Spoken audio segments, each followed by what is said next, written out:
Amis projeteurs, amis projeteuses, bonjour. Calculer la section d'un câble, c'est bien, mais c'est pas suffisant. Après, il faut aussi vérifier la chute tension. Et pour cela, je vous ai créé un petit tableau sous Excel qui va vous permettre de calculer la chute tension sur différents niveaux. Allez, je vous montre ça maintenant. Alors voici ce fameux tableau. C'est un tableau qui fonctionne sous Excel, mais attention, il utilise des macro-commandes. Ça signifie que quand vous allez ouvrir le tableau, il va falloir autoriser Excel à pouvoir utiliser les macro-commandes. Il fonctionne très simplement. D'abord, on indique ici en tête la polarité du circuit. Pour ça, vous avez deux possibilités. Soit c'est du monophasé de 130 volts, soit c'est du triphasé 400 volts. Par exemple, dans ma démonstration, je prends du triphasé 400 volts. Ensuite, on indique la nature du circuit. Il y a deux possibilités pour vous.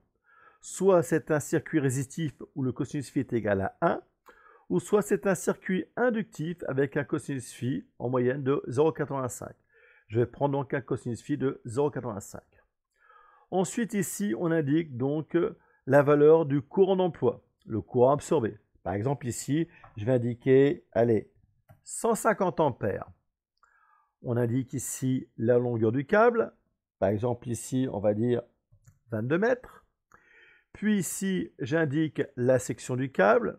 Alors, pour du 150 carrés, moi, je prendrais bien ici allez hop, on va prendre du 95 carrés. Allez, on va donc prendre ici un câble par phase. On aurait pu en choisir deux ou trois même, si on voulait. La nature donc du conducteur, donc nous avons ici deux possibilités, soit du cuivre, soit de l'aluminium. Je prends de l'aluminium. Et ici, on va donc indiquer la tolérance de notre circuit. Alors, vous savez, ça dépend du branchement et ça dépend bien sûr de son usage.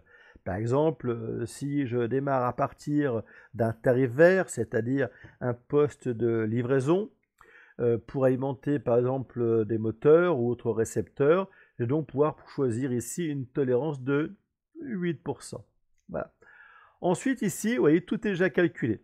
Donc, il m'a donné déjà la chute tension, c'est-à-dire la tension qu'il va y avoir en aval de mon circuit, entre phase et neutre, donc 228 volts.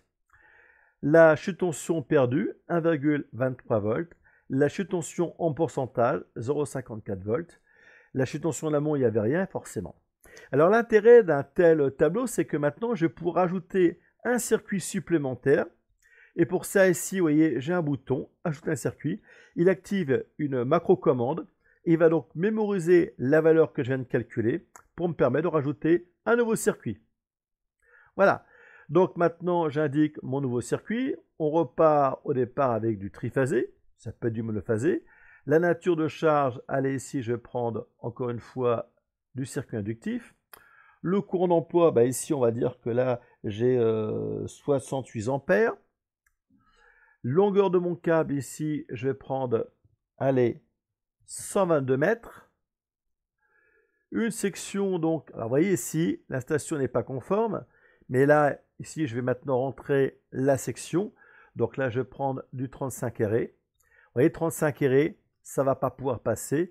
Donc là, je vais devoir augmenter ma section à 70 carrés, voire même 95 carrés. 70 carrés, on va voir si ça passe. Ça passe, très très bien. Nature donc du conducteur, bah là ici je vais prendre donc du cuivre cette fois-ci.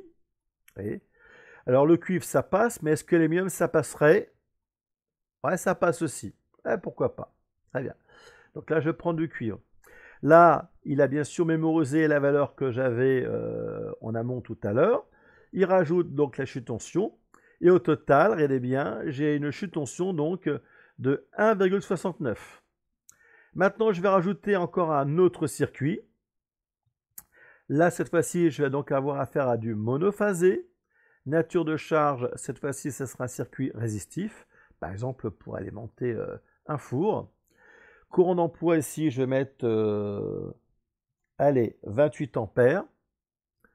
Longueur du câble, 18 mètres. Section, bah là, ici, je vais mettre ici, par exemple, du 6 carrés. Mais vous voyez, 6 carrés, ça passe pas. Peut-être qu'il va falloir que je prenne un peu plus.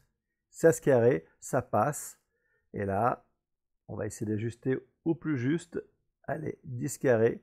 Vous voyez, à 10 carrés, ça ne va pas pouvoir passer. Donc là, je vais prendre cette fois-ci 16 000 mètres carrés. Là, ça passe. Nature donc de lame conductrice.